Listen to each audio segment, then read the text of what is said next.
Hello and welcome to episode 3 of the Biologist Superheroes podcast. I'm your host, Shane Campbell Staten. I'm an evolutionary biologist and National Science Foundation postdoctoral fellow. I'm joined in the lab once again by my co-host and all-around comic book head, Arian Darby. Arian's a marketing manager at Warner Brothers Entertainment Group, home to all your favorite DC comic book superheroes. In this episode, we discuss the comic book Multiverse and explore how evolution might play out across an infinite number of parallel worlds. I interviewed Dr. Jonathan Losos, an evolutionary biologist and author of Improbable Destinies, Fate, Chance, and the Future of Evolution. We sit down and chat a bit about how fate and chance shape the world around us. We've got a great episode ahead, so sit back and enjoy, because the Biology of Superheroes podcast starts now.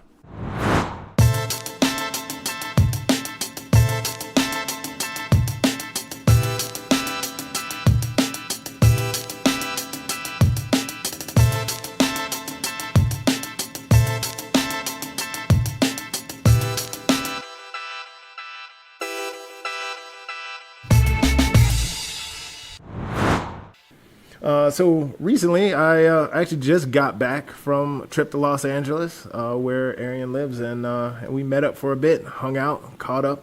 It's the first time we've caught up since, for like a couple of years. A couple of years now, yeah. Yeah. I realized when we were hanging out, you were reading some interesting comic books, including was it Multiversity? Yeah, it's a book by Grant Morrison, along with a couple of contributing artists, I believe. And then I sort of took a dive back into a classic, Infinite Crisis, with Jeff Johns and team over at DC. And I tell you, man, the multiverse is a fascinating place. Yeah. So what are we talking about when we're talking about the DC multiverse or the Marvel multiverse? What are we talking about? Well, to define it simply, I describe a multiverse as being endless parallel worlds occupying the same space, but essentially vibrating at different frequencies. And so it's something that most of the characters in the universes aren't aware of.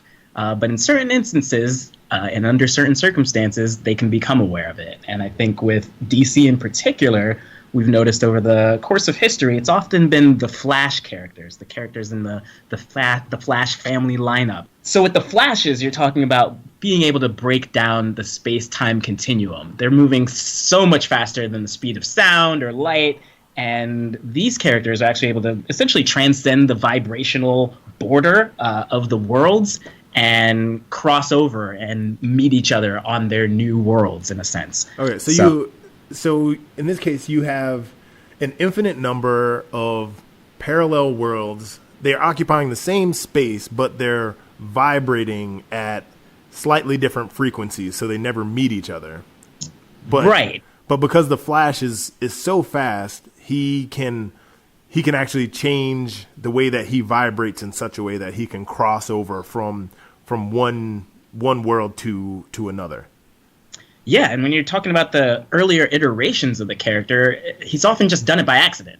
It's not something that he's purposely tried to accomplish, but he's running along at time-bending speed, like we all do occasionally on a Sunday, and then he pops over to the next dimension, in a sense, into this parallel world, and he starts to notice that things are a little bit different, and I think that's the key there. Some of the degrees of differentiation vary, but when you find yourself on a new Earth, maybe instead of Aquaman as the hero, you have Aquawoman, or, the background stories of the characters change. Maybe Batman's parents are villains, or Superman is African American, or on one planet, there might be an evil Justice League, and you have a character traditionally known as a villain, like Lex Luthor, teaming up with other now heroes fighting against the Justice League.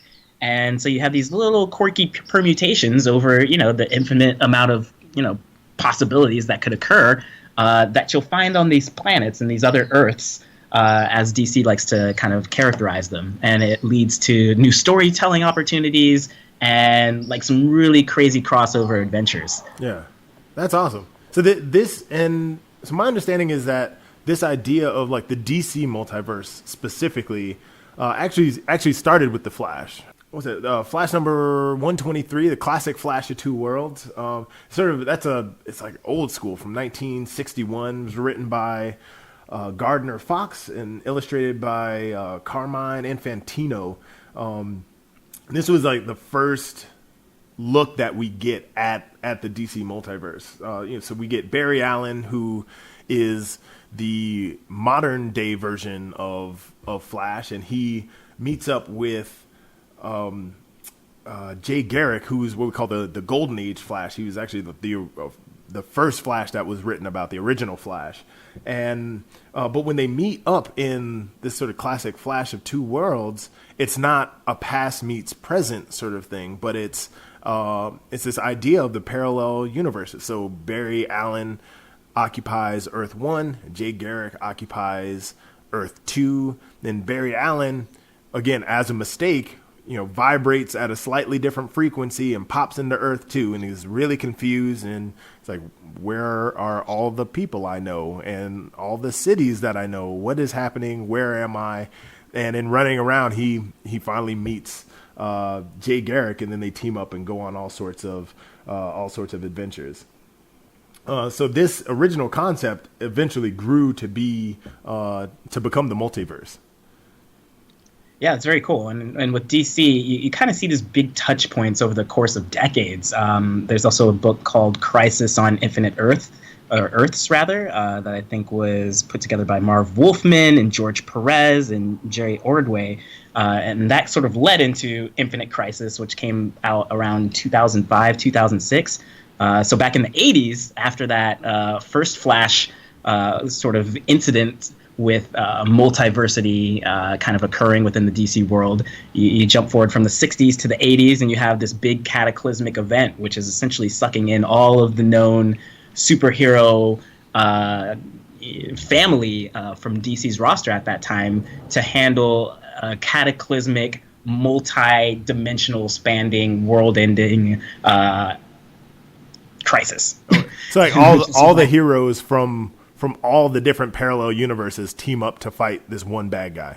Right. Essentially, yes. And, creatively, obviously, it gives you a chance to just do these epic pieces from an artwork and storytelling perspective. And, from just a continuity perspective in terms of a creative team, it allows you to essentially reset the button on a world and on a creative vision and maybe take things in a different direction. And so you got to give a hats off to the teams that come together to do this, because it's essentially not the work of just one writer, but you're often involving writers of multiple books to come in and take part of the storyline and add their own perspective to it to make sure that everything kind of lines up and makes sense before you move forward together in a new direction. And at the end of the day, although it's kind of, these stories about space-time continuum and all of the science and multidimensionality, a lot of it just comes down to story-driven, character-based decisions, the emotions tied to the stories that the characters are kind of living at the time, how they're behaving and interacting with each other, the conflicts between them, and just kind of the general human element of it that makes the stories so compelling. Yeah. So it seems like the multiverse is kind of an excuse for different comic book writers to have some artistic freedom to tell a story in a slightly different way, or take an original, like make an original version of some classic character. Gives them a little bit of artistic freedom. But then when it gets out of hand, they collapse it all with some world's ending event like Infinite Crisis and then start all over again. Yeah, I mean, it's this cataclysmic tentpole event where, potentially thousands of universes are destroyed. Some really key characters, are kind of wiped out. And it's emotional. It's really kind of compelling. They don't pull any punches in this. I don't want to give any spoilers away, but if you do have a chance to read Crisis on Infinite Earths or The Infinite Crisis, some big names are just kind of wiped out. And, creatively speaking, it's almost like an enema. It lets you clear out old stories and make way for some new tales.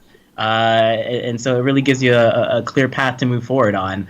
but also something for fans to really feel kind of the gravitas. Because after a while, when you get into the sense of continuity and some of these books that have been running on for decades, where you're into issue number 500 or 600, and different creative teams kind of move on or off or what have you, but sometimes you needed something to really shake things up and get things moving again. And so opportunities to play with ideas around multiverses are pretty compelling. Yeah, and now we're starting to see this sort of even outside of the actual graphic novels with the new Flash TV series, which depicts Barry Allen. Yeah, that series has been running for a while now and going pretty strong. It's got a great cast.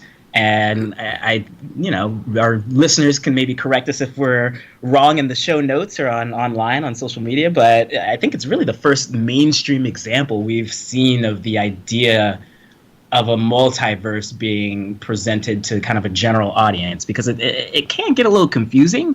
But again, very much like what we talked about earlier, where Flash as a character or a subset of a family of characters that have worn the costume and kind of held the moniker in their day or in their time, is the one that sort of kicked this off. And, in the instance of the very first season, you ultimately find out that the Reverse Flash in the TV show Eobard Thawne actually kills one of the central characters, Dr. Wells, and assumes his identity on Flash's Earth, Barry Allen's Earth, Earth 1, befriends him, mentors him, but is ultimately looking to destroy him.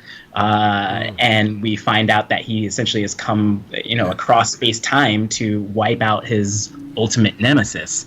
And then when we move into a future season, you actually get a chance to meet a Dr. Harrison Wells, I believe, from Earth 2, who's a little bit prickly, but certainly not a supervillain by any means. And he's just out to take care of his family, protect his daughter, and do science stuff, right? And he ultimately ends up becoming a very valuable part of Flash's team.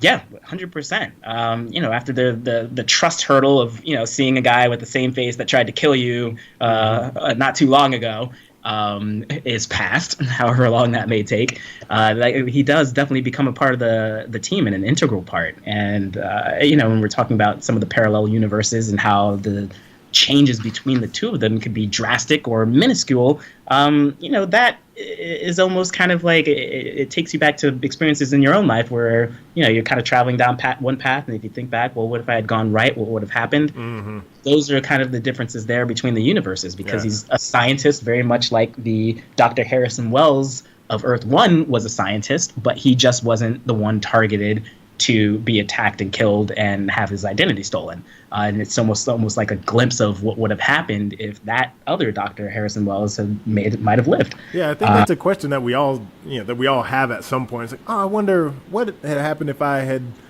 continued taking piano lessons, or right. If I hadn't have quit the football team, or wonder what would have happened if I never would have gotten into this one class when I was in college, that ended up being what I wanted to do for the rest of my life. Sort of thinking about these alternate versions of our own lives that are out, that could be out there in parallel universes.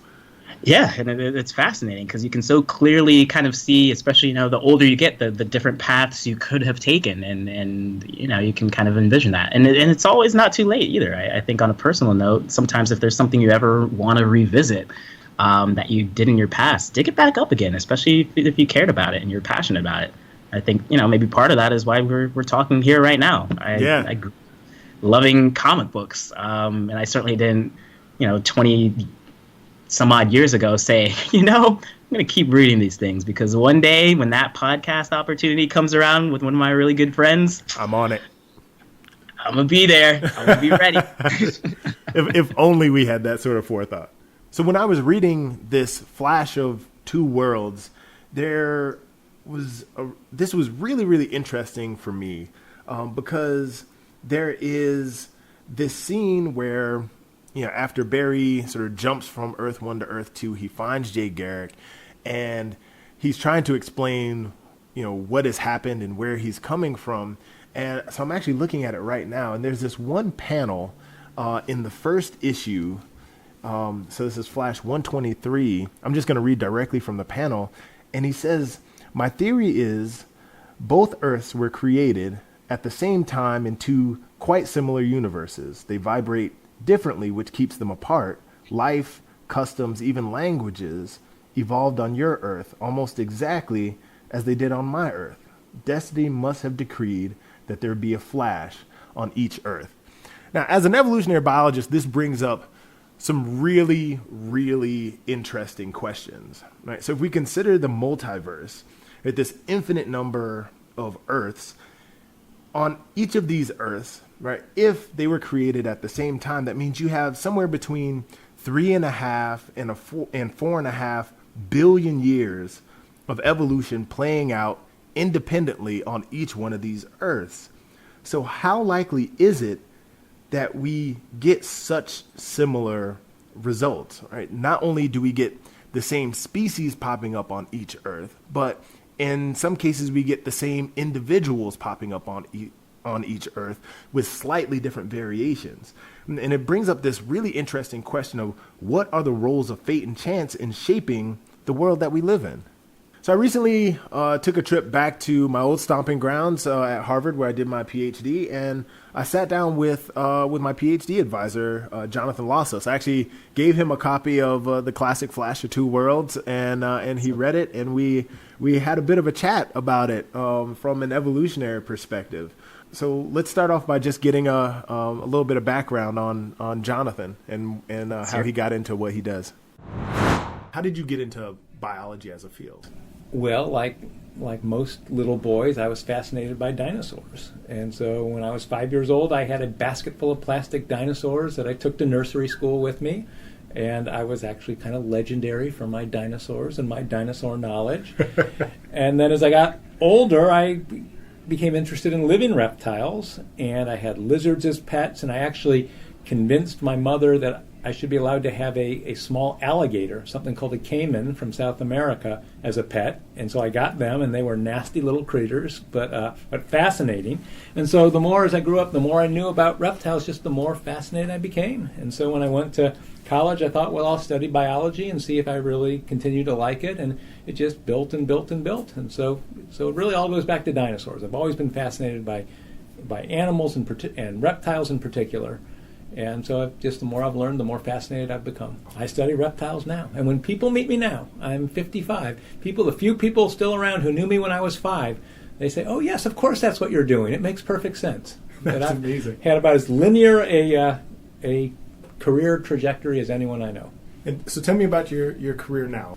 Well, I'm a professor at Harvard University, and I'm also curator at Harvard's Museum of Comparative Zoology, curator of herpetology, which is the study of reptiles and amphibians. And so I study reptiles, how they evolve, how they adapt to local circumstances, how one ancestral species gives rise to many descendant species.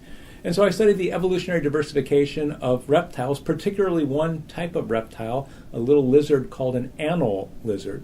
Lizards in the genus Anolis that are found in Florida, throughout the Caribbean, and throughout Central America and much of South America. So understanding the role of fate and chance in shaping biodiversity is actually a central goal of evolutionary biology. It's fundamental to our understanding of what life is and how it came to be the way that it is. But then again, also on a personal level, I think we all ask ourselves at some point, why are we here? What is our purpose? And fate and chance actually, I think, plays a really important role in that conversation. Yeah, totally. And, just thinking about the broader comic book world, it's prevalent everywhere with every superhero origin story almost. You look at a character like Spider-Man or Batman or Superman, they all have these tragic events happening to them, potentially by fate. And their destinies are shaped by it. And so you constantly get into these, discussions, even within the comic books or amongst friends or what have you, where you take a look back at the origin story and think, well, what if with Peter Parker, his uncle had never tragically died? Would he have just been a scientist and gone on to maybe win the Nobel Prize and change the world in some other way? Would Batman have just been a rich playboy philanthropist? maybe not even the philanthropist, but Just a spoiled rich kid. Yeah, just a spoiled rich kid with a butler growing up, and maybe a good heart because his parents Thomas and Martha Wayne were fairly decent people in the community. Yeah. But he had just been a kind of a trust fund kid. Yeah. So there's this. It seems like there's this back and forth, where there's this this tragic beginning that leads to a really remarkable result, which is this human who's bestowed, or this person who is bestowed with the powers and want to save many people, right? But it seems like they're constantly in this back and forth between, this trade-off between having this tragic thing in their life lead to them being able to do all this good versus them wanting that ideal life back, right? Wanting their parents to not have died, and to just live a normal life. But in the meantime, how many people would then have died that they would have saved if they had actually become heroes? Right. And you see it even in the real world, where a lot of our most famous business icons sometimes have a really tragic background, and it inspires them to kind of press forward and really make some sweeping changes for the betterment of society. And so, I think that if you're talking and kind of getting to the more science end of it, and I'm sure we'll get there, but it's just like, is this a nature versus a nurture thing? And, are these heroes, inextricably linked by their circumstances to, like, is their success essentially inextricably linked to their circumstances, where if they didn't have such a hardship, they wouldn't have, like a diamond under pressure evolved into what they became for the world? You don't really know, because you can't, to a certain degree, turn back the clock in comic books. You kind of can, but there's some stories that explore the what if angles and kind of give you a different vantage point. But when you're talking about the continuity of the regular storylines, you just accept that tragedy X happened to hero Y. This is part of what shaped their destiny to move forward and become the hero we know today. But wouldn't it be interesting if you could kind of run some experiments like that and figure out if things might be different? Yeah, I mean, and I think that's a really, really interesting question. So I asked Jonathan a little bit about the history of this question, specifically in the field of evolution. This history of asking how fate and chance intertwine to shape the world that we live in. So let's hear what he had to say about that. So you read The Flash. Classic Flash of Two Worlds. I did. What'd you think of the story? That's a great story. Yeah. Twists and turns. I laughed. I cried. It had me on the edge of my seat. Yeah. So we have this question that comes up, right? For me as an evolutionary biologist, a question I know that you think a lot about. So we have this classic Flash of Two Worlds, where Barry Allen visits a parallel Earth, meets Jay Garrick, and they go off on these adventures. Now, for me, reading this story, this brings up the question of the role of fate and chance in determining evolutionary trajectories. All right, so if we look at Barry Allen's world and we look at Jay Garrick's world, they're very similar worlds. Right, so if we consider 3.5 to 4.5 billion years of evolution, they've resulted in the same species. And in some cases, if we look across the DC multiverse, they've resulted in the same individuals, represented in different universes. And I know that this is a classic question in evolutionary biology, and I was wondering, when and how did biologists start thinking about the roles of fate and chance in shaping patterns of evolution? Well, this is a very old question in various permutations, goes back deep into the history of evolutionary biology and the history of science itself. How fated was the world to be as it is? How deterministic versus what is the role of chance events and what we call contingency, happenstance? And could life have gone a very different route? In biology, probably the most important time for the development of these ideas was back in the 1930s and 1940s, where people were debating the importance of natural selection in driving evolutionary change versus the importance of random processes, random mutations, and the changes that accumulate through time in a population just due to to happenstance, to random events. And on the one hand, there was one school of thought that said natural selection is all powerful, that every feature we see in an organism, the stripes on the shell of a snail, the spots on a leopard, everything are the result of natural selection adapting a species to where it lives.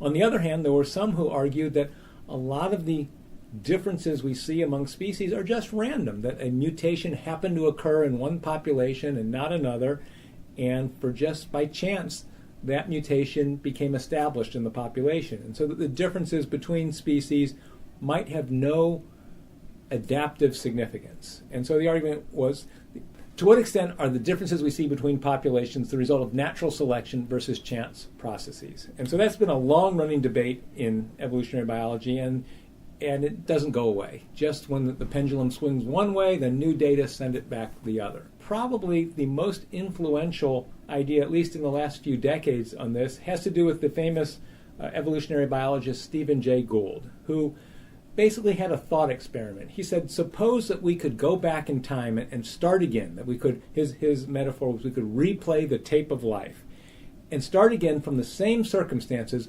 would we get the same outcome?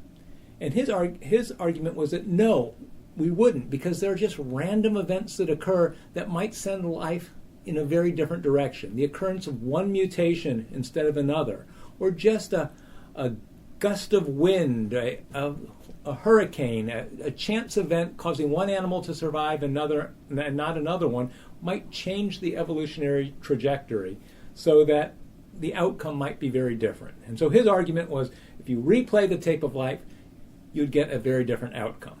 And hitting us where it really hurts most, he said, replay the tape 1,000,000 times, you'd never get humans again. That we are just the lucky fluke outcome of the particular events that happened in the past that led to humans evolving. And that if certain events hadn't happened in the past, we would not be here today. And so that was a very influential argument that Gould made in a fabulous book called Wonderful Life. But that book was published. There were actually no data at the time. No one was testing the idea of how repeatable or predictable evolution is. But in the almost 30 years since that book has been published, many people have tried to study that question to actually ask, how deterministic is evolution, or how much does chance play a role? So it seems like our understanding of fate versus chance in shaping the world around us is actually still an ongoing debate, both from a scientific standpoint and from a philosophical standpoint. So yeah, I'd say that both science and philosophy have their work cut out for them in that regard, because as Jonathan mentioned, there's still a lot of back and forth, and there's evidence on both sides kind of battling it out. But what's interesting in the comic book world is that, creatively speaking, these guys, I guess, have the advantage of being able to start over whenever they want. And so if they want to explore the idea of a different angle of a character, they can find a new creative team to take that path. And so when you get into the idea of what's known as continuity in the comic book world, that's essentially the creative vision of one particular team in any given medium.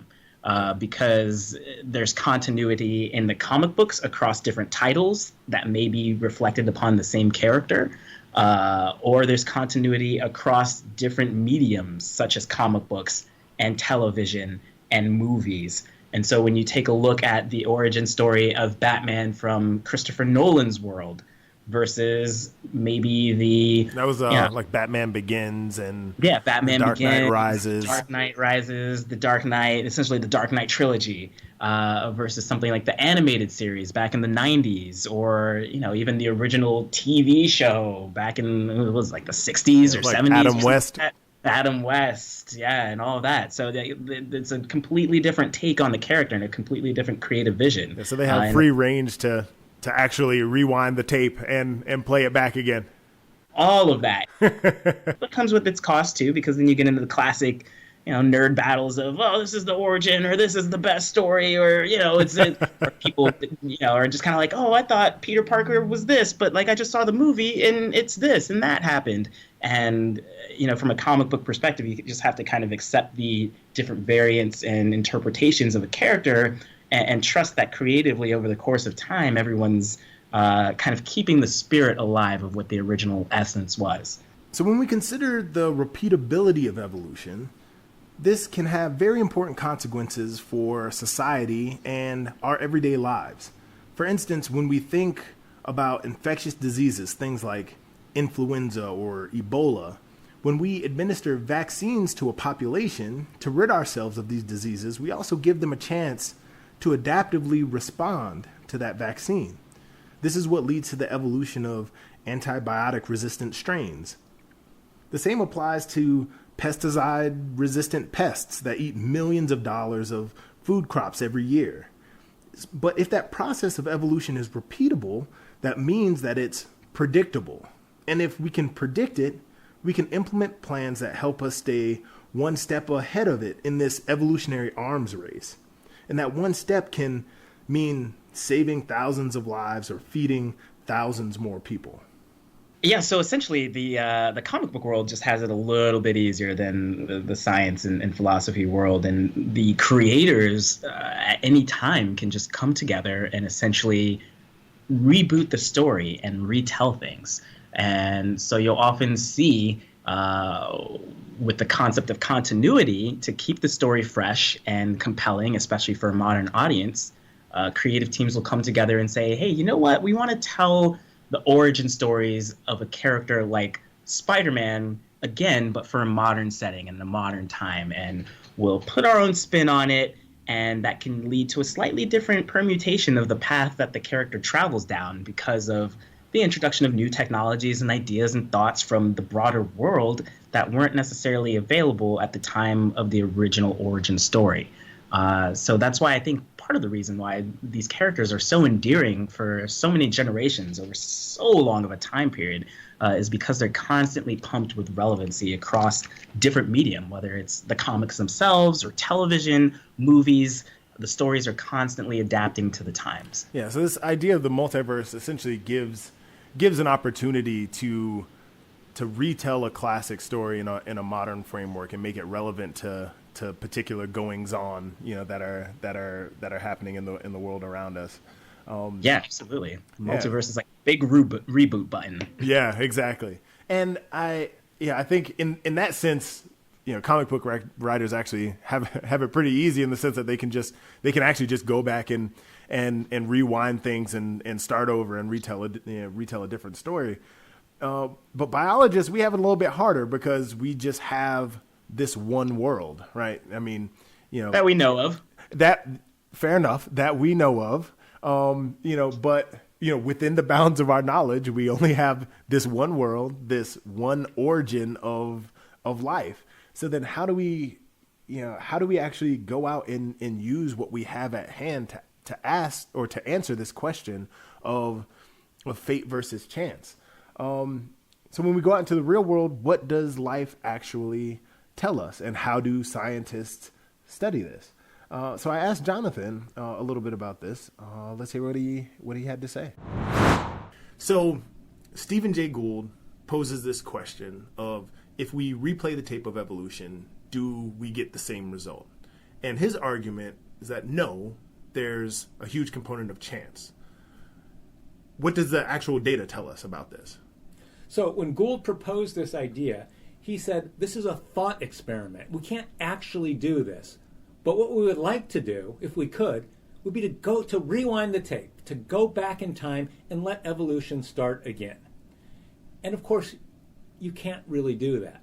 However, there is another approach that scientists have suggested, and they say, instead of going back in time, which we can't do, what if we replay the tape across space in different places and look at evolution occurring independently in different places but experiencing the same conditions?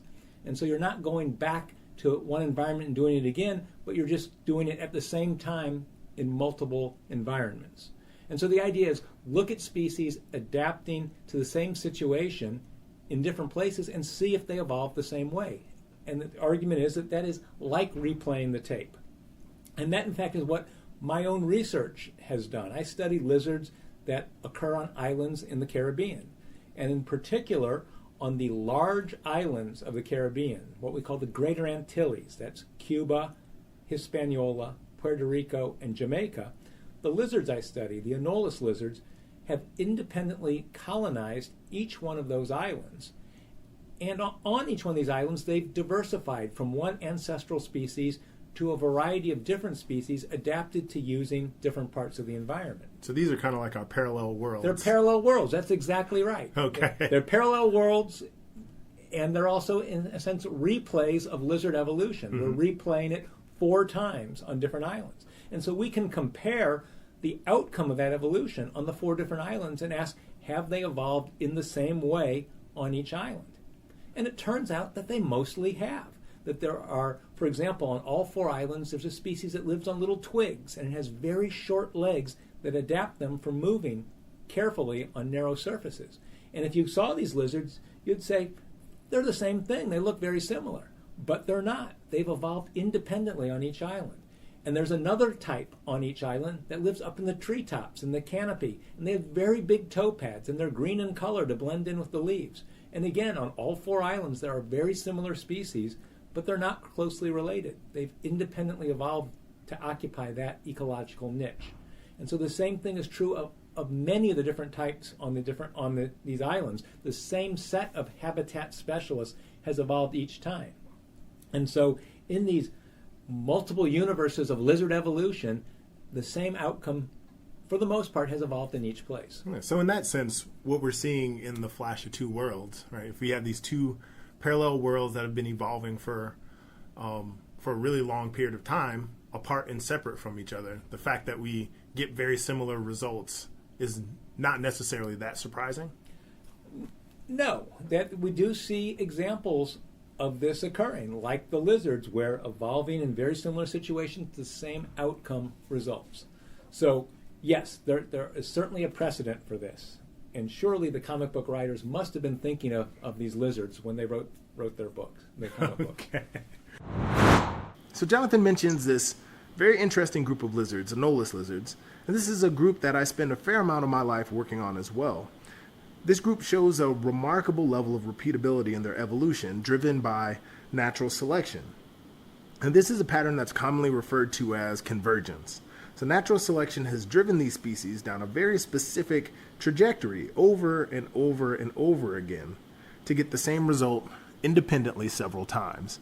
But there are also other incredible examples of convergence in the natural world that show us how repeatable the process of evolution can be.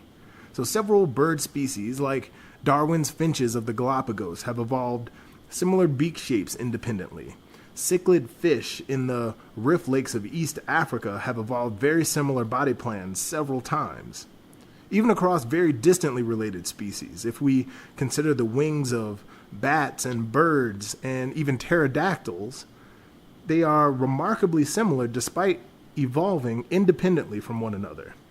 So not only can we go out and see this in nature, but we can bring small organisms like E. coli bacteria into the lab and literally create parallel worlds. So ongoing research by Richard Linsky's group at Michigan State is doing just that. They're looking at hundreds of generations of repeated evolution across tiny microcosms. So in combination, studies of these natural experiments across islands and lakes, as well as laboratory experiments using these tiny petri dish worlds, we can gain a pretty in-depth understanding of how fate and chance shape evolution. Yeah, listening to Jonathan, I was hoping to hear that he figured out how to transcend the vibrational border to conduct experiments on different Earths, but I think science has still come up with a pretty clever solution, nevertheless. We got to work with what we got. Yeah, we're working with what we got. And, when I think about the story of Infinite Crisis, there was a character in there, Alexander Luthor, who was one of the original survivors from the Crisis on Infinite Earth storyline back in the 80s. And essentially, he went through so much trauma with his world being destroyed that his main goal in Infinite Crisis was to essentially recreate the multiverse so that he could cherry pick from the best of all of the representations of Earths across the multiverse, the infinite selection and opportunity of offerings of heroes and people and talent, and cherry pick from the best of them to recreate the best Earth possible and the perfect world for people to live on, so that there'd never be any more pain or needless death or what have you. And I don't get a super villain vibe from Jonathan or anything, so I think it's strictly science on his end, and it's all good intentions. But sometimes in the superhero world, and in the comic book world, we see characters start out with the best intentions, but sometimes get thrown down the wrong path. But it's fascinating to hear what science has kind of come up with to run its own experimentations and to sort of tackle this question of fate versus chance. Yeah, so you mentioned this, you mentioned Alexander Luthor sort of doing this tinkering to try to find, to try to put together the optimal Earth. And I don't know of anyone specifically who's actually doing this in the lab, but using some of using these experimental techniques, where you recreate parallel Earths, recreate parallel universes in these petri dishes. You can actually implement some really interesting experiments to try to find, to try to understand how organisms, can come about the optimal solution for solving particular problems, right? So you introduce some new food source, or you introduce some new predator or some limiting resource, and and then by looking at this independently across multiple petri dishes, i.e., multiple universes, all right, you can see how predictable those solutions are, and sort of when you get the optimal solution and how many times you get the optimal solution. That's cool. Yeah.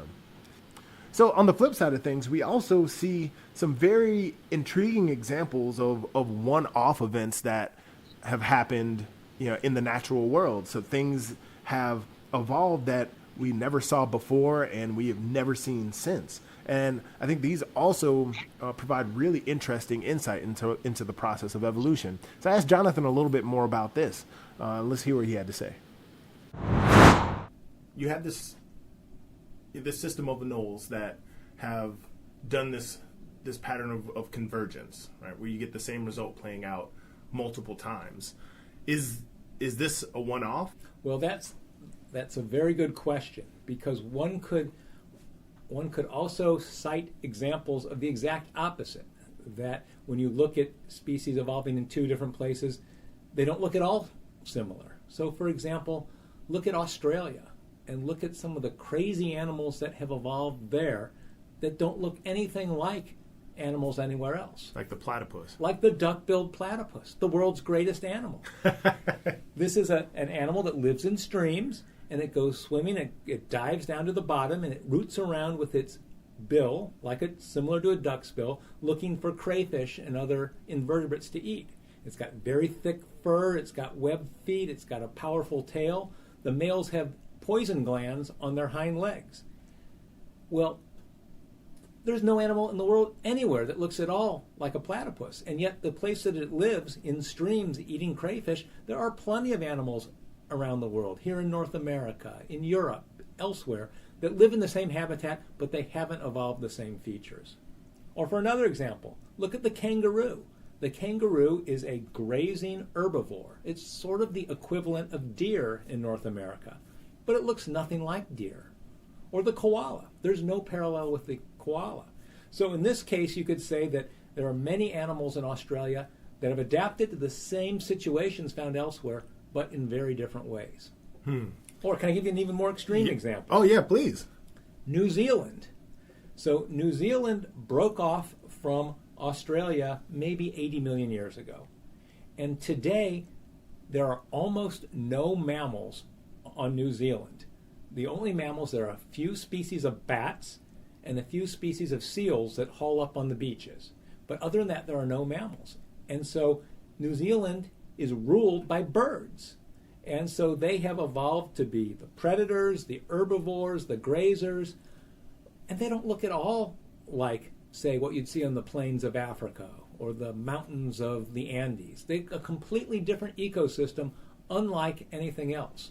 And what that suggests is that if you start one of your universes with birds, you're going to get a very different outcome than if you start with mammals. And so sometimes you start different places, you get very different evolutionary outcomes. So is that what makes the difference between fate and chance? Is it where you start? That has a lot to it. The more similar you are at the start, the more likely you are to evolve in the same way. And there are plenty of examples of that. Closely related species, when they are placed in similar environments, often evolve in very similar ways. And there's a couple of reasons for that. The first reason is that they tend to have the same genes and the same genetic variations.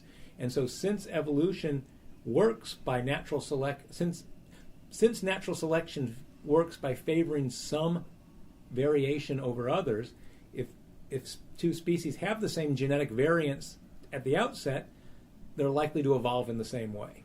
And so that's one reason that close relatives adapt similarly. Another reason is that close relatives have very similar lifestyles. And so the best solution when faced with a new challenge is likely to be a very similar one. So in the natural world, we have some pretty extreme examples on both sides of the equation. On one hand, we have examples like adaptive radiations that tell us a story of a remarkable level of repeatability when it comes to evolution. On the other side, we have these really interesting scenarios like the platypus, like the birds of New Zealand, like the other animals that occur on Australia that are one-off events. We've never seen anything like them before or since.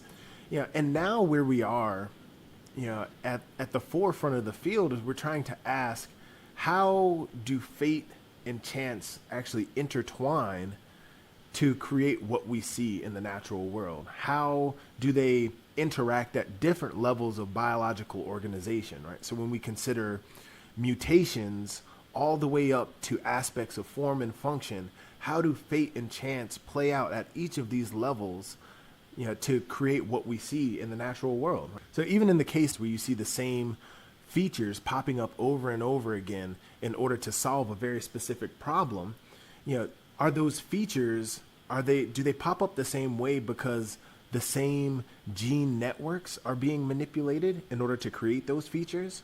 And if they are the same genes within those networks being manipulated?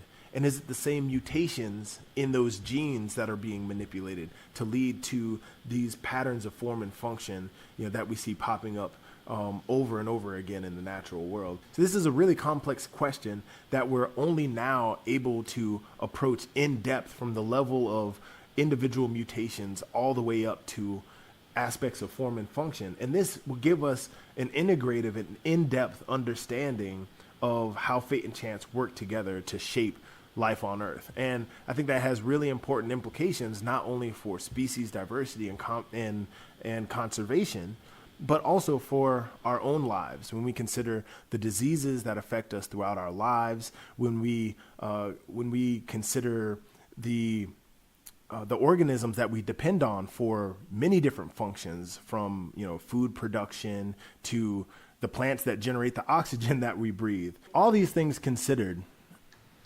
asking these questions about the role of fate and chance in shaping evolutionary trajectories has very important implications for how we live in the world. Yeah, so listening to what Jonathan said about the platypus and birds of New Zealand, would you consider these outliers in a sense?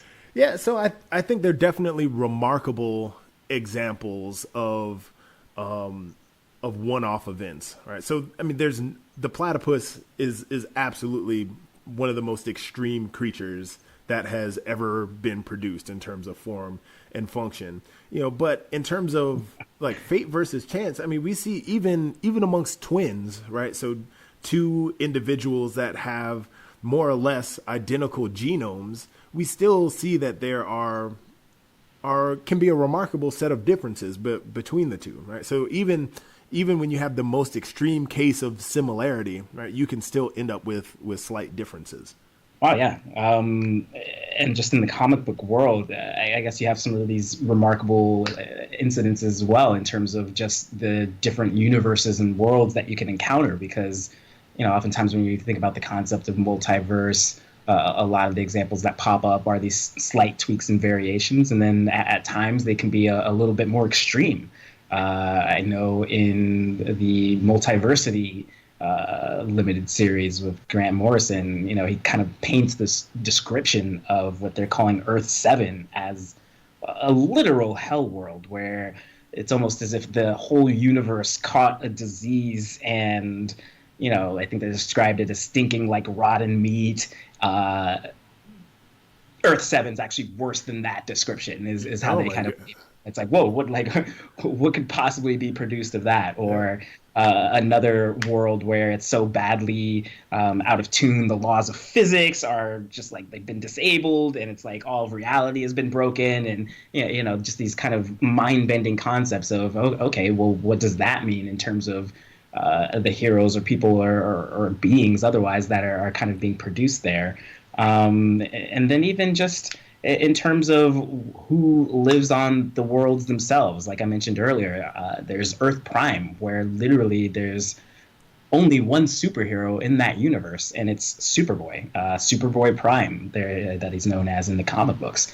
And that kind of brings up the question of, is it fate that there was only meant to be one superhero? Is this an example of maybe a perfect world because the world hasn't dictated a necessity for more heroes because of any other problems or things that might be occurring in that universe?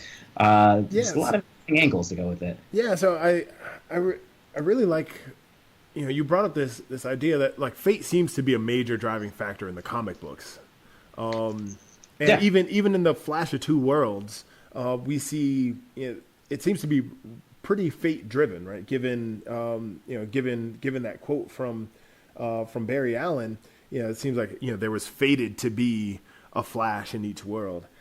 So I asked Jonathan a little bit about his take on the Flash of Two Worlds and how that lines up with our understanding of convergent evolution. I think one of the interesting things about Flash of Two Worlds is the differences between them. Okay. They're very similar, but they're not quite the same. Uh-huh. And for example, new Flash, Barry Allen, puts on his outfit by hitting his ring, and out it comes. Whereas old Flash never figured that out, and so he just wears his outfit underneath his regular clothes. Yeah. And old Flash has a gray hat with little wings coming out of it, and new Flash has a red hood over his head. So there are little bits of differences. And we even see this today, that species that have evolved similarly, we can say, well, they're convergent, they've adapted in the same way, but there are usually little differences that often are the result of their ancestry, that they evolved in slightly different ways, and we can even see little traces of that, even when they're mostly the same. So, for example, the lizards I study, they are, say, the species that evolved to use the twigs. They're very similar looking, but they're not identical. Their patterns are slightly different. Some species are a little bit larger than others. Some have a little spiky crest down the middle of their back. Others don't. So there are some differences between them. If you looked at them, your first impression would be, these look really similar. But then, but there are a few differences. And so you can see that today. And it's usually the case that convergent species, we can tell that they're not identical. Although not always. In some cases, we thought that they were the same species, and then we realized they weren't. But usually there are some differences. Okay. So it seems like from an evolutionary perspective, all in all, the Flash of Two Worlds, not that far-fetched. Not that far-fetched at all. Besides the speedsters. Hey, give evolution time. Who knows? Look at the cheetah, the peregrine falcon. Yeah, so it seems from Jonathan's perspective, this classic Flash of Two Worlds and a lot of what's happening in the DC multiverse isn't that far-fetched. It seems like they're on point in a lot of aspects of their interpretation. Yeah, I mean, he literally said, give evolution some time. I think Jonathan's coming over to my side of the fence. And wouldn't it be interesting? I mean, you've got these great minds in science digging into comic books now, and I wonder, if over the course of the time, if we continue to do this, and maybe they continue to read comics, will there be kind of a cross pollination of ideas where they're influencing maybe the comic book world and obviously the broader world at large, and maybe they might be inspired by some of the stories they read from the comics, and it might take them in a different direction in their work. So it was really cool chatting with him. And it kind of ties it back to what we were talking about earlier, even just on the personal level, where it's not too hard to imagine yourself taking a slightly different path. And, would that mean you're a completely different person in terms of, your size and your expressions and mannerisms? Maybe not, but it may have an impact on, the way you speak a little bit, or how you dress, or certainly what you do as a profession. And that could be a parallel path and an alternate multiverse representation of you, sort of leading a different life. So yeah, I think when I first approached this with Jonathan, he mentioned this original idea by Stephen Jay Gould, this thought experiment, what we call a Gedanken experiment, of replaying the tape of evolution. And these sorts of thought experiments, I think one of the points that you made is, like, these sorts of thought experiments are not only useful for science, but they can be useful for us personally as well. Like, thinking about, well, what if I changed this thing in my life? How could that benefit me, or how would that be not so great? And using that to direct, how we are as human beings, every day. So obviously this is a huge question, right? It's something that, that I think has implications for pretty much every walk of life. And this is something that Jonathan has thought very deeply about, so much so that he's actually, he's written a book about this. And, so I asked him a little bit about his book and the stories therein. So you recently wrote a book. Yes, I did. What is the name of this book? The book is entitled Improbable Destinies: Fate, Chance, and the Future of Evolution. And what is your book about? Well, the book is about just what we've been talking about, the extent to which evolution repeats itself, does the same thing and time again, versus the extent to which evolution goes its own way, one time different from another, so that there's no predictability, no repeated patterns. But as I've just talked about, as we've just discussed, we see both outcomes. So the real question is, why does it do one thing in some instances and do other things other times? Phenomenal. There you have it, man. Fate, chance, evolution, philosophy, all wrapped into one. And comic books, of course. Can't forget the comic books. Yeah. So Jonathan's book, Improbable Destinies: Fate, Chance, and the Future of Evolution, is in stores now. You should definitely pick it up. Get yourself a copy. I was lucky enough to get an early release version of the book, and I can tell you that it is absolutely phenomenal. Jonathan is a great writer, and he thinks very deeply about this subject. So check it out online, order it from Amazon or wherever else people get books these days. The bookstore, the few that are left, go to it. Ask for it there. Well, I think that's all we have today, man. I thought this was a great exploration of science, philosophy, fate, chance, comic books, superheroes. I think, we did a lot this episode. Yeah, absolutely. Hope you guys enjoyed it. If you have any questions or comments or suggestions, please share them with us. We're more than happy to take a look and explore different topics. But it's been a pleasure as always, man. Always a pleasure. I'll catch you later, man. All right, signing off. See you guys next time. Peace. I hope you enjoyed episode 3 of the Biologist Superheroes podcast. Stay tuned next month when we explore the classic movie and book series, Jurassic Park. I sit down with developmental biologist Dr. Evan Kingsley, and we talk about how scientists study the biology of ancient creatures beyond what they leave us in their fossils. If you like what you've heard, rate us on Facebook, iTunes, and Stitcher. Send us your questions on Facebook or email us at biologistsuperheroes@gmail.com. With that, I'll say thanks again and stay curious.